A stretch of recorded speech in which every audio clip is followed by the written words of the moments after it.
Hey guys, what's going on? Welcome to B2B Mentors. Make sure, please, if this brings you any value, make sure you share it out to your feeds. Drop your comments and questions as we're going through this.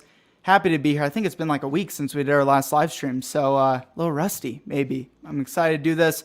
Quick announcement before I bring my guest up here. This is brand spanking new, really exciting for all of you. We are launching a 15-day, six-figure through social challenge if you're frustrated at the rate of getting your prospects talking to you from social media platforms like LinkedIn. We're taking 20 years of content, condensing it down to a 15-day challenge that you can take. So we're just launching the pages. And if you want to get signed up, registered before I fill all the seats, prices go up, shoot me a message wherever you're watching this: YouTube, Facebook, LinkedIn, 15-day challenge. Send me a message. I'll get you the registration details. And with that, folks, I'm going to bring in my man, Darrell. What's going on, brother? How are you today? Great to see you. Yeah, Connor, thanks for having me. Excited to be here. Yeah. Yep, awesome. So where you planted at today? Just moved. Let everyone know where you're hanging. Yeah, so I'm in Orange County, California, Irvine. But for the last 2 years, I've been in Seattle, up at Amazon headquarters. So it's nice to get some sunshine after being in the rainy city for a few years. But I've been born and raised in California, SoCal. So hard to beat the weather.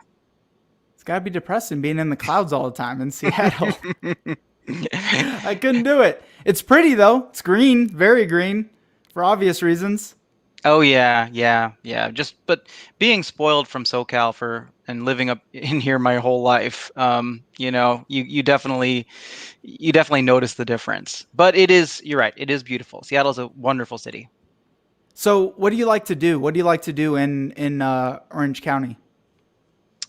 Um, let's see. So I think that there's some incredible, especially in the area that I'm in, there's some incredible hikes, bike trails that just go on for miles. So, especially these days when there's not a lot of gyms open, it's all about the outdoors. So I think that, just either whether it's running, biking, or just a long walk, this is a great area to do it. But other than that, just been like everybody else, staying home, playing video games. I love I love working and I love marketing. So that's I'm kind of passionate about my work. So it's nice that you know um, eh, a lot of people, their major hobbies are kind of off limits right now. Especially if it deals with other people. But for me, I love connecting with people. I like talking with people like you, and we're still able to do that. So I'm happy about that. Yeah, I'm kind of like you too. I'm kind of a nerd, and it's like free time. You get to research emerging tech. I mean, we'll dive into Martech for sure, and just learn, study from others. I mean, yes, there's a lot of you're locked in, but you got so much time to be able to take advantage of all the great information out there. Yeah.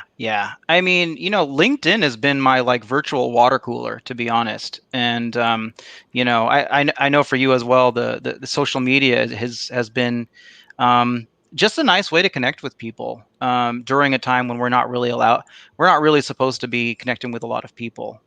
So I've actually formed a lot of very strong digital relationships just ever since March because more people are online. And I don't think I would have connected with these people had it not been for this pandemic. And of course, it's a terrible thing. But if there's some silver lining to it, I think that people are reaching out to more people virtually and connecting, and we're making do. So I really appreciate that part of it. Yeah, it's so powerful. And I talked to a bunch of, I know we talked a bit about like recruiting, hiring top talent too. And also I speak to hundreds of universities and students, all, throughout the years, and looking at someone in your role in the company that you're in, people would be like, there's no way I could get into contact with that guy or build a relationship with that guy. Right. And it's like, he's here, right? You're tangible.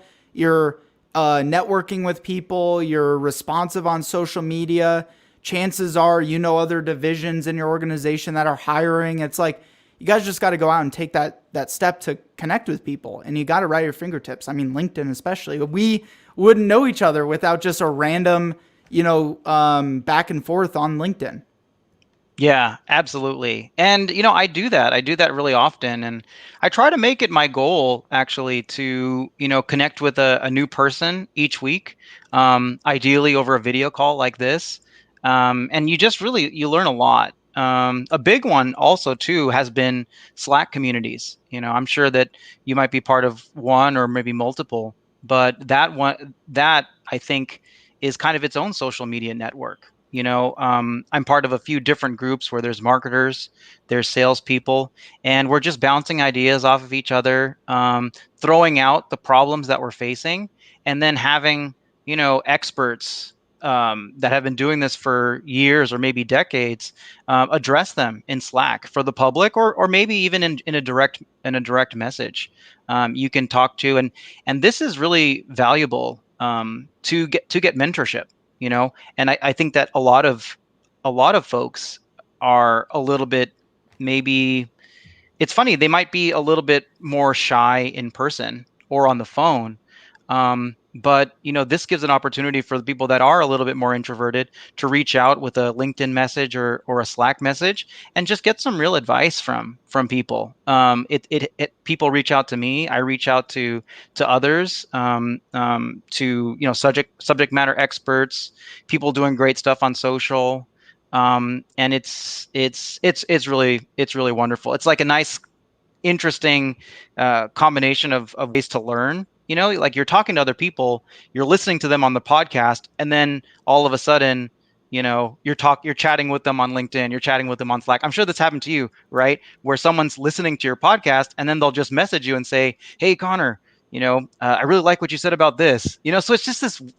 Um, it's different, but I think it's really cool, to be Almost honest. every day. And I'm always more than happy to help people too. The Slack communities is interesting. I haven't really tapped into that yet. Maybe you have to teach me how to do that, because I have our team Slack. I'm like, how do you find communities and stuff? I haven't really gotten that deep into it, but we'll set that aside for after the fact. What I'd really, and I'm sure people are wondering at this point, give a bit of your background. What led you? You're an award-winning Martech genius, and please brag about yourself a little bit too. Just share us what led you to where you're at in your career today. Yeah, that's a good question. So, I've been doing B2B marketing for about 12 years, and from a variety of different. I started in a startup, worked at mid-size companies, and now at enterprise. And one of the things I'm really passionate about is marketing automation specifically, and the MarTech platforms. And how I got started was I got put into this role where just by myself I had to manage some major projects like migrations and database health cleanup, and I really had a hard time. And I honestly thought I was going to get fired because I didn't know how to do a lot of these things. I'm like, oh, I bit off more than I could chew. But online, I found forums and different communities, message boards of people that were willing to help me. And after a few months, I got through all my major projects, and I really owe it to that community. So I started to contribute myself, teach others. I often write articles and blog posts and videos on how to do some of the best practices for marketing automation. And so over time, I won a few different industry awards, champion marketing awards. I won the Fearless Marketer in 2018, and now eventually being able to do what I really love at a company that I've always admired, Amazon, has been really a dream come true for me. And I think that a lot of that is because of the community. And I try to do my part to be a good member of it and to help others along the way, just like I was helped all those years ago. How did you get fitted into Amazon? Was it a connection? Did you apply traditionally? How did you get your foot in the door as a marketer there? But it was definitely networking. So once I became like an award winner, there's I became really close with other, power users of marketing automation, and we formed this group of elite users, and we called it the leadership committee. And the president of that committee is my boss today. Um, However, you can't. There's one thing about Amazon is the interviews are always impartial. So, I do think networking can get you a long way, but you can't just get picked. Unfortunately, there's so you're gonna have to do. This is my advice for people that have a good company they want to work for, or a top company, and they want to break in. You need to actually split your time 50% between 50% is networking, and then 50% is skills development. So networking will get you in the door and get you the meeting. Your skills will get you all the way of the rest of the way. And you can't actually do it with only, one of them. In my opinion, I think you need both. Because if you if you network and they found out, and you meet all these people and they find out that you're not really good at what you do, they're still not going to give business to you. They're still not going to hire you. Right. The converse is also true. If you're really good at what you do and you're an expert, but nobody knows about it, nobody knows you, you're just going to be siloed. You're just going to be isolated, and your skills are going to go to waste. So that's the advice that I try to give people. 50-50. 50% networking, 50% your own skills development. And that applies. So, I mean, what's interesting, what caught my attention about you is you treated that almost like a business. Like if you're an entrepreneur starting your own business, same concept, networking, skills development, and it's like you treat it almost as your own little ecosystem. Even though you're part of this monster organization, you're kind of running like an entrepreneur, and you still seem to be networking a lot. I'm sure you get business too from even just networking. You're not even a sales guy over there. Yeah, yeah. I think,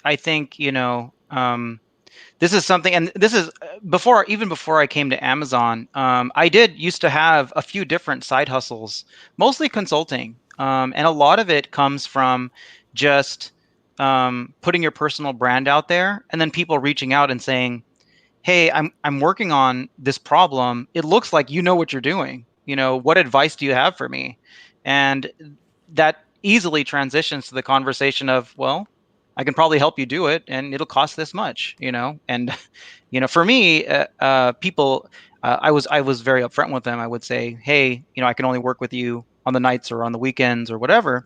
But the when people have complex problems that they're trying to solve, and you can come top of mind for them, that's a definite way to drive business. And there's a variety of ways that happens, whether you're on top of the search results in Google, whether you have a lot of followers on social media, or you are on, a show that reaches a lot of people like this. Even what we're doing now, I'm talking about marketing automation, and some people are struggling with that right now. So I am a strong believer in personal branding, and you can use that and leverage that brand, whether you want to work for a giant corporation or you want to, have your own business and run your own firm. Yeah. I truly believe that. Yeah, absolutely. It's great advice. One before we dive, because I want to break down some of you're a total technical expert on the marketing automation side. Before we break that down, something else that caught my attention about our conversation the other day and had me thinking, people emulate companies like Amazon or the big companies out there, and they're like, well, I don't have multi-billion-dollar budgets for my sales and marketing organizations, and they kind of get very thin when it comes to marketing, sales, and employing people. And you have some very interesting takes on that. For the marketing heads listening, for the CEOs, for the decision makers that are looking to build a a beast of a marketing organization. What's the value of it, and like, what's your perspective and your approach to that?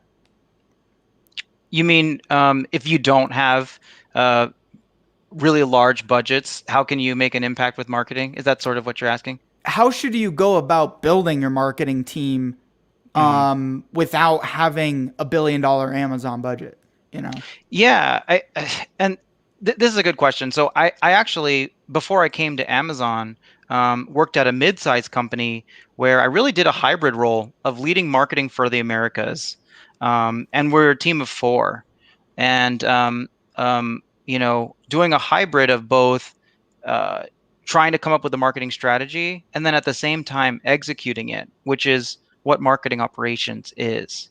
I There's a couple different ways that I like to approach it. I like to, first of all, start with the end in mind. And for me, that's actually the reports, right? So the key reports that you're going to look at are impact to revenue, and that is um, marketing generated or sourced revenue and pipeline, and then other for it's going to be different for different types of businesses. But I like to look at a metric called meeting set, right, or meetings or meetings generated by marketing, and then this is a little controversial, but then there's marketing qualified leads, and then leads, and then looking at your different channels and sources and where that comes from and where that will come from. If you paint that picture even before it's done, this gives you an idea of what type of team that you need. So let's say, for example, um, when you're making your plan and you have 50% of your opportunities and leads coming from event related sources, then you need an event marketing team or at least a person, right? Um, if you have a a complex product or a a product where you're going to base your business off of free trials and you know uh, demos or trying out the software, then you're going to need a product marketing team or a product marketer. I think most organizations are going to need demand generation, but a lot of times that can be a hybrid role as well. um, and then and then you're gonna need a lead, right? So I think that the answer is it really depends on the key competencies that you feel that you're going to need to drive the results that you want, and then you can start to make the hard decision of how much you're going to spend on each salary, and then how much you're going to spend on outside third parties to help you get there. So if you can't get to your results that you want to drive with the team or salary or headcount that you have, you're going to need to try to buy that through other sources like consultants, agencies, etc. I think people are so hesitant to want to invest that much into marketing. They see it still in a lot of ways as a airy area of their business. You know, if they're doing 20 million and they have maybe like one or two marketing people, and they're like, okay, our next couple marketing hires are going to be six figure. You know, they need to be six-figure salaried people, but they don't understand how to measure the upside of that, the ROI on it. Yeah, yeah. And this is a pervasive problem of, proving marketing's impact to the organization. And that's why you see the rise of the revenue team, the rise of the revenue function. So you have the CRO, you have revenue, you have RevOps, you have, people, you have sales and marketing and customer success teams all having the same goal, the same shared goals. And that is because of the impact issue where we're not exactly sure how marketing is contributing to the business, and that's also an alignment issue where, if these teams are operating in silos, it's very dysfunctional. So that's why you have the rise of revenue operations and RevOps. However, I don't think you absolutely need to do that. I think it works great for some teams, but I think that you can get a 75, 85% of the way, by accurately setting your goals, and aligning your top level, your at Amazon we call them mental models. by aligning your mental models, you can get everyone on the same page. I'm curious on your this would be interesting to hear from your perspective if you were selling 6 7 figure SaaS product service B2B, you had zero revenues, you're just getting started, what would be the first move you make from a marketing perspective? Hmm, that's a good question. You know, I think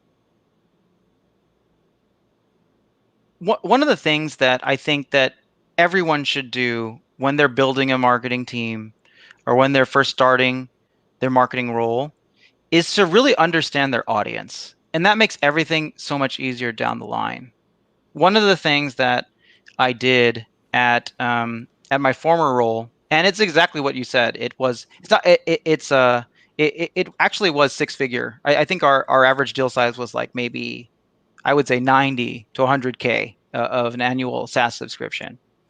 One of the first things that I did was led a comprehensive survey initiative to talk one-on-one with customers, to interview them, to ask about their pain points, and to put together a panel where we could ask them key questions. And the learnings from that were really incredible, because there's always what you think they need and how you think they perceive your product and business, and then there's the reality of what they really think, and you don't get that by not talking to them.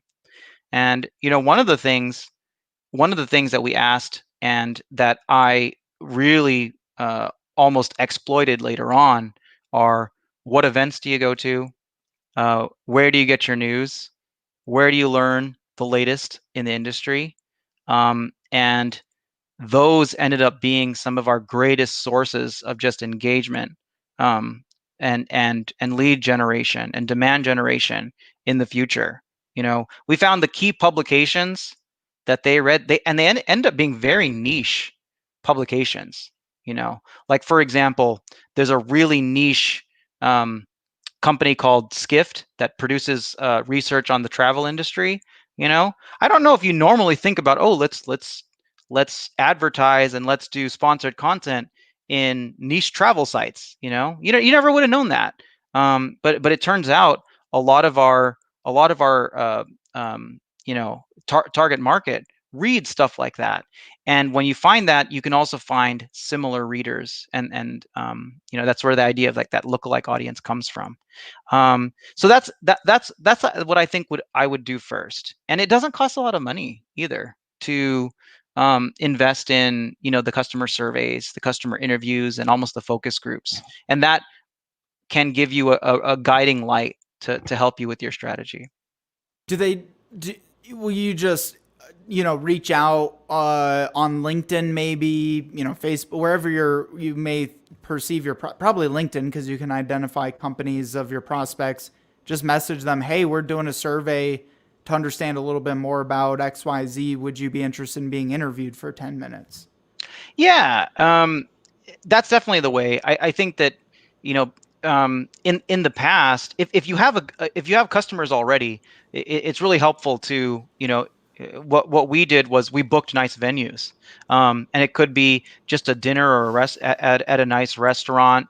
One time we booked um, a, a tennis game. So they could come in, have lunch and then watch tennis. So there's a variety of things that you can do there. And I think starting with your actual customers is probably the best. If you don't have many customers, then it becomes a little bit tricky where you're sort of kind of guessing at what who your target market is and what their pain points are. But the idea still applies. One of the things that you need to think about is what incentive people have to talk to you, because you can come across as sort of one-sided if you're just asking them questions and they don't really get anything in return. So we try to give them some stuff like gifts, or buy them lunch, or just create a nice experience where you can talk to them. And there's some amazing virtual experiences these days. that you can definitely do. And this wasn't a customer facing thing, but we did a virtual gin tasting just a little while ago. Really, really fun. And they actually send you, um, all the ingredients to make different types of cocktails, and then talk about business first, and then make cocktails right after. So I think there's a variety of ways to get creative, to get your customers on the phone, and to get that information that you need. Yeah, love it. Those are very insightful. And that's interesting too, coming from, again, you can do this with almost nil budget Yeah. whatsoever. And if you're closing 6 figure, 7 figure, 8 figure deals, game changer. You just got to take the right steps, learn from the mentors. Before, just in kind of the second half here, I want to understand a bit more. You mentioned best practices on Martech. So talk about that a little bit. What are you saying? What are best practices? Marketing automation. What is hmm working in the world of marketing automation right now? What are you seeing? What's emerging? What recommendations would you make for others? Yeah, there are a variety of new marketing automation platforms, and especially affordable options for marketing automation that allow businesses of all sizes to really take advantage of what in the past only enterprises could really afford. Marketo, for example, is super expensive. Even I know that, and I think it's expensive, and Amazon has a large budget. But there have been some really, really cool platforms come up, and what I am seeing now as a really great trend is taking the variety of different um, marketing technologies and integrating them together. Whether that's a native integration or just kind of weaving them together with a tool like Zapier, you can really start to automate a lot of the customer journey, and architect a smooth experience with a lot of the platforms today. I think that, with that being said, I do always like to mention that it's not really about the technology. And one key mistake that I see a lot of people make is they get a set of tools and they list out, okay, what can these tools do? Um, and then based on those capabilities, they come up with their strategy. And that's backwards, right? The right way to do it is to figure out, okay, what's our strategy going to be, and how do we want to engage with our customers and our prospective customers? And then find the tools that will help you get there. And that's a key thing that I try to impart on people that ask me for advice. It's strategy first, and the customer first, and then the tools later on. But that, as long as you have that in place, then I think it becomes a lot of fun to try to figure out which different tools and technologies you can use to make that experience as good as possible. Long form or short form content? Oh, it for social, it's short form. And then I do a couple things, like I have my work, and then I have my own, like, sort of personal branding on LinkedIn, where I love to devote a lot of time to. And it's definitely short form because of just all of the different um, all of the different platforms and things that are vying for your attention today. So short form on that case. However, and this, I think, is helpful for a lot of people to think about. Once they know you, and uh, once you're top of mind for them, then the long form, I think, can really comes into play. You know, and then just an experience for, like, for my own experience, I did an hour presentation on how to grow your marketing operations team in your career. And people that I didn't even know attended that presentation and paid for it. It was part of like a paid event. Um, but they wouldn't have done that had they not been following my short form content. So I think that's a really key when it comes to demand generation. Um, Filling your funnel with with top of funnel leads, a lot of that comes from just being broad and being interesting with your content. Once they start to go through the funnel, then you can hit them with the long form content, and that could be long form videos, more blog post style things, events, and that will help them go all the way through that buying journey. But if I had to pick one, it would be short form, just because of just because of how society is today. Short form performs better. So if you're doing cold uh, email automation, cold list, you got a list of 50,000 people, and you're doing email automation to that list. They haven't heard of you. They're at the beginning stages. You'd go for short form then. I would go for short form, and you know I would also say, and I don't know if this is, I don't know if you're seeing something different, but I feel that tactic isn't really working today. It's more about it's more about driving great brands online and just producing content that people love, and they'll come to you. I don't think that you need to email. I mean, I think it'll work a little bit if you email thousands of people that you don't know, but it's just so much easier and also just more like compliant to produce great content that people like, and they'll follow you, and they'll sign up for your newsletter, they'll sign up to attend your event, and then all of a sudden these are warm leads. They're not cold anymore. So that's how I would put it. What I'm really liking these days is sort of things that only tangentially sort of mix with marketing, where you're talking about just industry challenges. You're talking about you're just getting smart people together and to talk about how they solve problems. I find that that's some of my favorite type of content. Where it doesn't necessarily have to be about your product or service, or even about your specific industry that you're doing. People like to people like the sharing of ideas. And that's why, like TED Talks are so popular, right? They're a person sharing an idea, and that's interesting. And if you can do that, you can garner attention, and you can turn that attention into business. And that's the way that I would go about it. I definitely would. Maybe in the past I would have done some cold outreach, but I would flip it on its head today. And I think there's a lot of examples of people doing it really well. Yeah, social. I mean, you got the channels there. I like that perspective. It's almost people forget to look at what's in pop culture, TED Talks, reality TV, what's popular right now. People are watching The Mandalorian. Can you do anything? Can you like create a post around that or so? Which I did. I wrote an article on The Mandalorian and applied Oh, it back to marketing.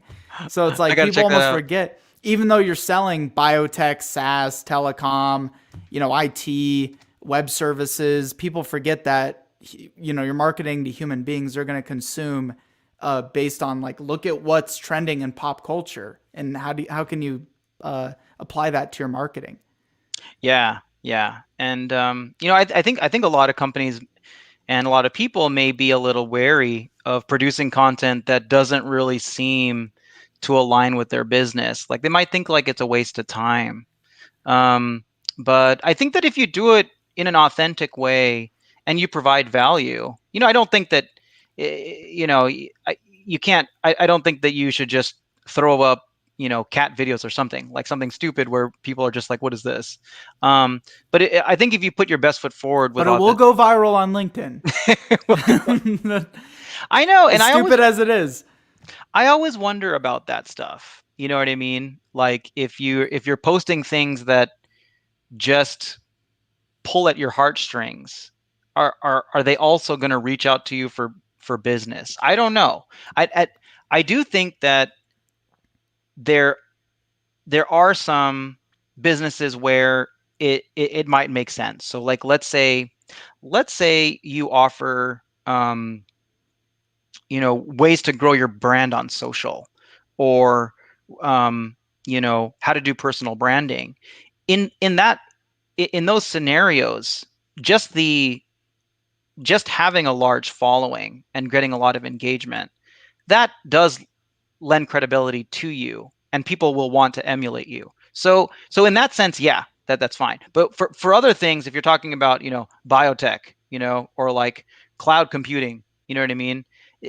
I think it has to be deeper. And I think when people think about, and it goes back to what I said before, when they have a problem on their mind and they think of you, that's where you want to get to. And that's why, you know, for me, that's why I post about marketing operations, and I do it in a fun way. One of the Yeah. things, one of the things that I do, and I have one prepared for tomorrow, is I make these like quizzes. Um, and it's like my last one was called marketing operations trivia. The one I'm doing tomorrow is called B2B marketing trivia, and it just has like a bunch of random questions like, what does LTV stand for? Who came up with the demand unit funnel? What's Salesforce's annual conference called? And it's stuff like that where it's like, it is fun, and people engage with it, and they tell me that they have a lot of fun with it. But it's still along the same lines. I think they still associate me with marketing, with marketing automation. So it's very, I think, on brand, even though it shares some personality.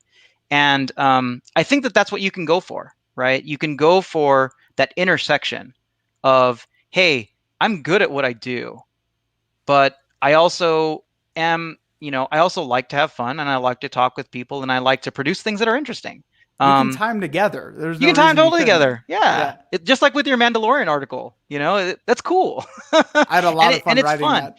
And it's like, it's not just interesting, but it's also helpful, because I haven't read it yet, and I can't wait to. But I assume you tie it back to some actual things that work for business, right? And like, so there's that dual benefit.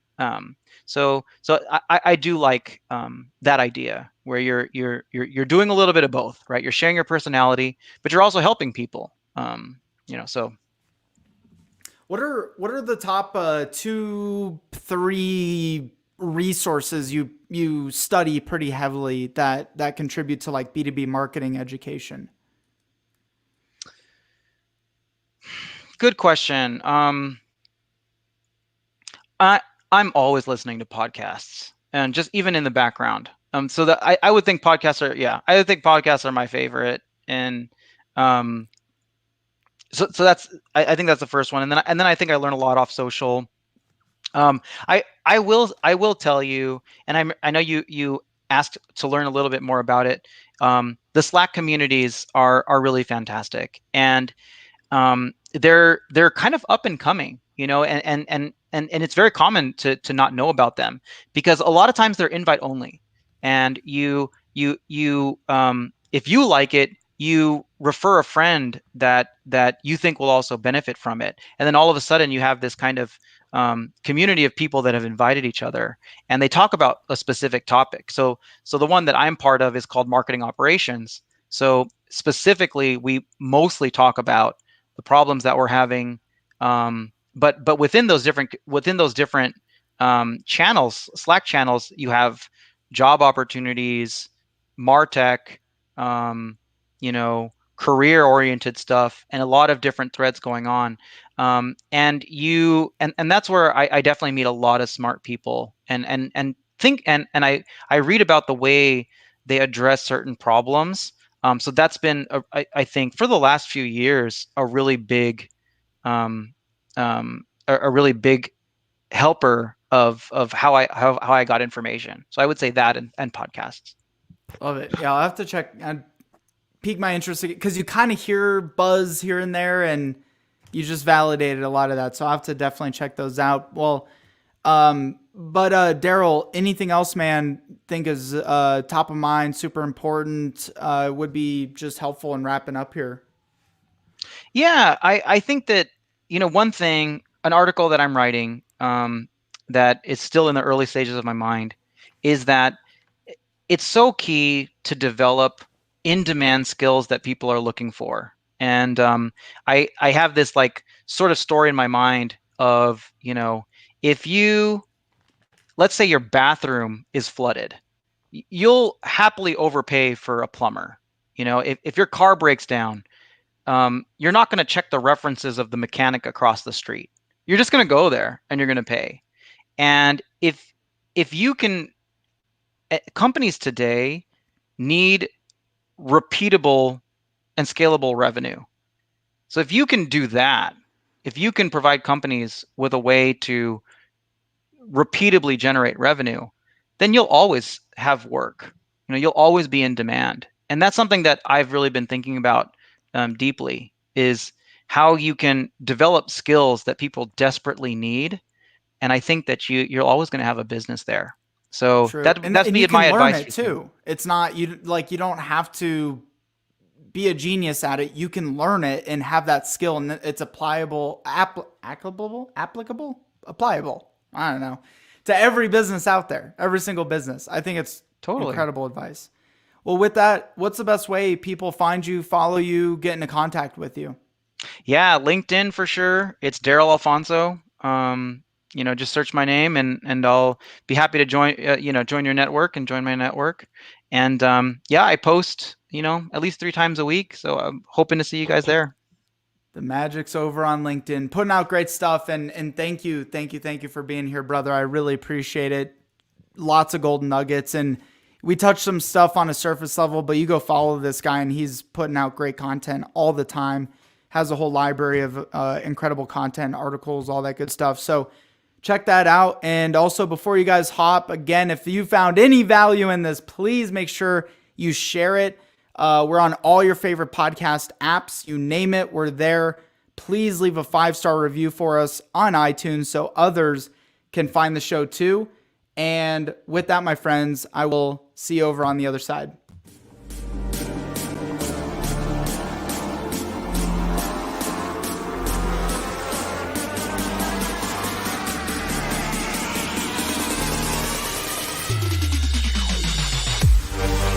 Yeah.